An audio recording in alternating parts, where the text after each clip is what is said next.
देखो आज हम लोग ट्रिग्नोमेट्री पढ़ेंगे, ठीक ना। ट्रिग्नोमेट्री में हम लोग को क्या है कि ये हम लोग क्लास 9 से पहले पढ़ाया जाता था, लेकिन ये क्लास 9 से हटा करके क्लास 10, 11 और 12 में कर दिया गया। तो बहुत लोग ट्रिग्नोमेट्री के नाम से डरते हैं, तो आप लोग को डरने की बात नहीं है। ट्रिग्नोमेट्री बहुत अच्छी चीज है जो आने वाले मैथ्स में आप लोग जब आप लोग पढ़ेंगे उससे आपको बहुत हेल्पफुल रहेगा। तो ट्रिग्नोमेट्री को इतना हार्ड न लें, जो बहुत लोग इधर उधर की बात करते हैं उनको बातों को इग्नोर करें और ट्रिग्नोमेट्री को एक अच्छे से शुरुआत करते हैं। आप इस वीडियो को लास्ट तक देखें तो आपको ट्रिग्नोमेट्री बहुत अच्छी लगेगी और आपको इसको पढ़ने में मजा भी आएगा और उससे क्वेश्चन आप अच्छे से सॉल्व कर पाएंगे। तो ट्रिग्नोमेट्री की जो ईट होती है, हर एक पौधे का एक जड़ होता है या बीज होती है, जहाँ से होता है उसमें ट्रिग्नोमेट्री के 6 बीज होते हैं। उन बीजों के नाम हम आपको बता देते हैं। Sine, cos, tan, cot, sec and cosec. ये देखिए ट्रिग्नोमेट्री के बीज है। इनसे निकलने वाले हर एक पौधा क्या बनाएगा, एक नया क्वेश्चन और एक नया टॉपिक बनाता है। तो हम लोग को एकदम आराम से याद रखना है कि साइन जो ट्रिग्नोमेट्री के स्टार्टिंग है, उनके बीज जो होते हैं या उनकी आइडेंटिटी जिसे बोला जाता है। आप लोग जब पढ़ेंगे तो आप ये जानेंगे कि ट्रिग्नोमेट्री की क्या है, आइडेंटिटीज है। तो आइडेंटिटीज के बारे में पढ़ेंगे। तो आइडेंटिटीज क्या है, sine theta, cos theta, tan, cot, sec और कोसेक। अब इनके आगे हम लोग क्या यूज करते हैं और इनमें कैसे यूज करके आगे बढ़ते हैं उसको सीखेंगे। हिंदी में आते हैं, इन्हें हम लोग बोलते हैं समिश्र संख्याएं, सॉरी इनको हम लोग बोलते हैं समीकरण में यूज करने वाली जो आइडेंटिटीज होती हैं, संख्याएं होती हैं, उनके साथ हम लोग इसको मिला करके कर सकते हैं। तो आपको याद रखिए कि ये जो है इनको पहला बोला जाता था, एक हमारे जो इंडियन साइंटिस्ट थे आर्यभट्ट जी, उन्होंने इसे जिया बोला था। तो आप लोग इसको याद रखिए। आप लोगों ने जैसे कि थोड़ा सा साइंस में जब पढ़ेंगे, लाइफ वाले में भी आएंगे तो इसके बारे में थोड़ा सा आप लोगों को पढ़ने को मिलेगा। चलिए ठीक है, तो हम लोग इसके आगे बढ़ते हैं। तो हम लोग को पता है कि इनकी 6 बीजों की sine, cos, tan, cot, sec and cosec. तो सबसे पहले आपको साइन के बारे में बताते हैं। आखिर साइन है, देखिए साइन एक ऐसी चीज है जो इन सभी आइडेंटिटीज में हर एक आइडेंटिटी, चाहे साइन हो, चाहे कॉस हो, चाहे टैन या कॉट हो, सेक हो, कोसेक हो, ये छहों अपने में कहीं ना कहीं सिमिलर होती है या कहीं ना कहीं आपस में रेसिप्रोकल होती है। तो जैसे आपको दिखाते हैं, जैसे मैं साइन थीटा को आप लोग याद रखिएगा, आप इसे नोट भी करते रहिएगा। साइन थीटा को हम लोग 1/cosec भी बोलते हैं, ठीक है। साइन को लोग क्या बोलते हैं, 1/cosec बोलते हैं। इसी तरह कॉस को 1/sec बोलते हैं। इसी तरह टैन को 1/cot बोलते हैं, ठीक। तो आपको कैसे याद रखिएगा, मतलब कि जब वहां पर आपका टैन रहेगा तो 1/cot बोलेंगे, कॉस रहेगा तो 1/sec बोलेंगे, साइन रहेगा तो 1/cosec बोलेंगे। ठीक इसी का उल्टा करना, इसी का उल्टा करने के बाद आपको वही हो जाएगा। जैसे देखिए, अगर मैं वही लिखूं कोसेक तो कोसेक लिखूंगा 1/sin, फिर वही मैं लिखूं सेक, इसको लिखूंगा 1/cos। अब मैं वही लिखूं cot, लिखूंगा इसे क्या, आप सही बोलिए 1/tan, ठीक। तो इसमें हम लोग जब देखते हैं तो हर एक चीज क्या हो, आपस में सिमिलर है, मतलब हर एक बीच कहीं ना कहीं आपस में सिमिलर है। तो ये हमारे फार्मूले हैं, आप इसे फार्मूले के तौर पर भी लिख करके याद रख सकते हैं। तो देखिए ट्रिग्नोमेट्री में आप लोगों को पता है कि 6 बीज होते हैं। एक बार और रिपीट बोल देते हैं, जैसे साइन, कॉस, टैन, कॉट, सेक, कोसेक, ठीक है। हम लोग इसका यूज भी सीखेंगे। चलिए अब देखते हैं कि इनका सबसे छोटा यूज कौन सा होता है। नोट कर लीजिए इसे, अगर इसके साथ लेगा तो इसके साथ ले लीजिए। चलिए आगे बढ़ते हैं।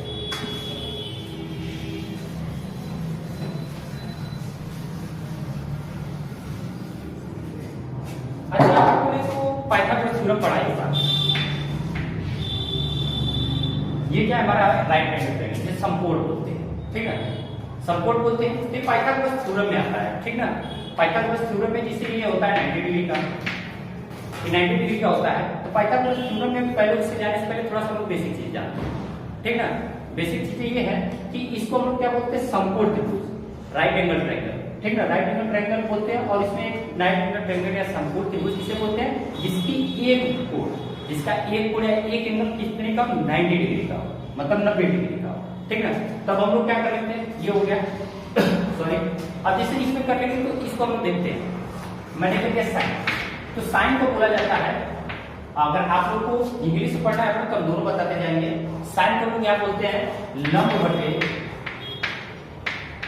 कॉस, और इंग्लिश किसे बोलते हैं, परपेंडिकुलर अपॉन हाइपोटेन्यूज। आप लोगों को पता है इसमें परपेंडिकुलर अर्थात लंब कौन सा है, तो ये होता है परपेंडिकुलर,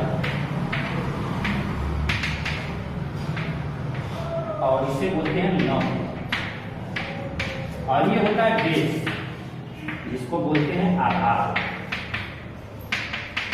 और ये होता है कॉर्ड, इसको बोलते हैं हाइपोटेनस। ठीक, हाइपोटेनस। तो आप लोग याद रखिएगा कि हमारे जो होते हैं इनमें हम लोग अलग प्रकार के, मतलब ये जो हमारा राइट एंगल ट्रायंगल होता है इनके 3 साइड्स होती हैं, लंब, आधार और कट। इंग्लिश में बोलते हैं परपेंडिकुलर, बेस और हाइपोटेनस। चलिए अब इनसे रिलेट करते हैं साइन को। तो आप नोट कर लिए, नोट करते चलिए साथ में।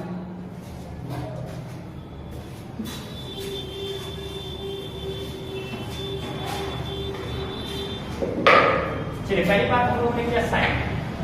साइन मैंने अभी क्या बताया कि इसे क्या बोलते हैं, परपेंडिकुलर पर हाइपोटेनस। बहुत हार्ड इंग्लिश नहीं है, हिंदी वाले भी इंग्लिश समझ सकते हैं, इसी तरह हम देखते जाइए।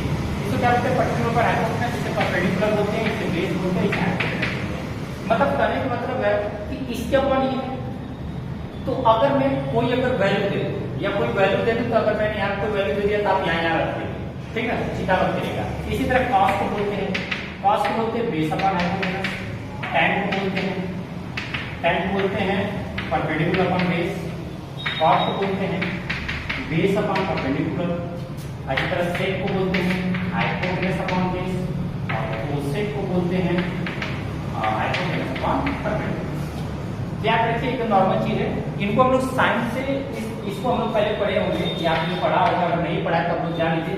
इसे लोग बोलते हैं पाइथागोरस, इंग्लिश में भी यही बोला जाता है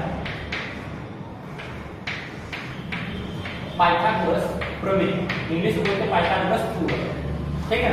ये पाइथागोरस थ्योरम जिसके आधार पर हम लोग इसे सॉल्व करते हैं। आप क्लास 10th में जब आप पढ़ेंगे ट्रिग्नोमेट्री, तब आपका पहला एक्सरसाइज इसी पर होगा, और जब 11th में जाएंगे तो ये भी मिलेगा, और 12th में जाएंगे तब भी यही स्टार्टिंग में मिलेगा। तो आप लोग समझिए कि ये बस एक बार क्लास में होगा, ये हर बार आने वाली चीज है, ठीक है। तो ये तो आपको पता चल गया पाइथागोरस थ्योरम। अब इनका यूज कैसे करते हैं आपको हम सिखाते हैं, इसके साथ लेना चाहे तो ले सकते हैं, ठीक है। अब आगे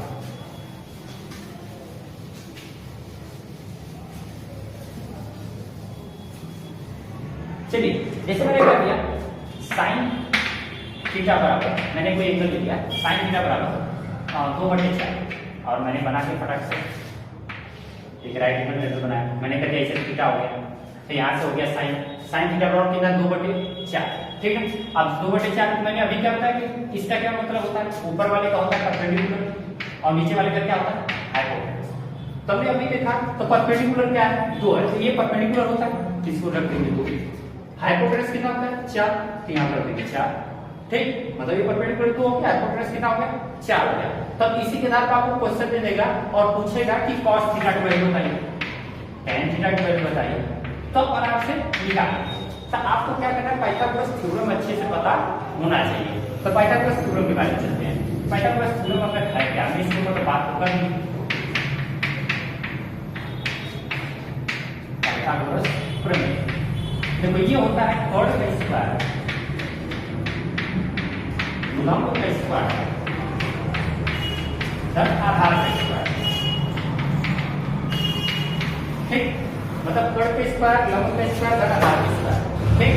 तो कर्ण का स्क्वायर तो क्या हो गया 4, हमको भाई बेस हमें पता नहीं कब कोई निकालना है, तो कर्ण का स्क्वायर मतलब 4 का स्क्वायर, लंब का स्क्वायर मतलब 2 का स्क्वायर, आधार को निकालना है, हम इसको बेस बोल देते हैं, बी मान लेते हैं, ठीक। इसे बी मान लिए, तब 4 कितना हो जाएगा 16, और इसका 4 हो जाएगा प्लस बी, इधर जाके घट जाएगा, बाहर बराबर कितना हो जाएगा बी का स्क्वायर, आधार का स्क्वायर, आधार का स्क्वायर बी का स्क्वायर, फिर इधर 12 हो गया 4 घट गया। तो आपको पता है कि जब स्क्वायर दूसरी साइड जाता है इक्वल के, इक्वल की जब दूसरी साइड जाता है तो क्या होता है रूट बनाता है, हम लोग इसे रूट निकाल लेंगे। तो आप लोग को रूट से तो बाहर निकालना आता ही होगा, आपने पढ़ा होगा कि इससे जब रूट से बाहर निकालेंगे तो 2√3 आएगा, मतलब बेस हमारा कितना आ गया 2√3, तो ये हमारा बेस आ जाएगा 2√3। तब मैं अभी बोला कि आपको अगर cos थीटा पूछे, क्या पूछे cos थीटा, तो cos थीटा को क्या बोलते हैं बेस अपॉन हाइपोटेनस। तो बेस कितना हमारा है 2√3/4। तो ऐसे ही आप सबका निकालेंगे। पाइथागोरस थ्योरम यूज करने आ गया, और आइडेंटिटीज कितनी होती हैं, ट्रिग्नोमेट्री की मेन आइडेंटिटीज क्या होती है उनके बारे में हमने सीखा। तो ऐसे ही आपको पाइथागोरस थ्योरम यूज करना है। ट्रिग्नोमेट्री का और जानने के लिए हम लोग अगले पार्ट में इसमें मिलेंगे, और इंटरेस्टिंग फैक्ट के साथ, और इसमें जितनी चीजें होंगी आप बहुत अच्छे से सीख सकेंगे। तो पाइथागोरस जरूर कैसा लगा आप कमेंट सेक्शन में जरूर बताइएगा, और इसमें कुछ जो आप जानना चाहते हैं ट्रिग्नोमेट्री में आपको जो दिक्कतें हुई आप उन्हें बता सकते हैं। आज के लिए इतना ही, फिर मिलते हैं वीडियो में।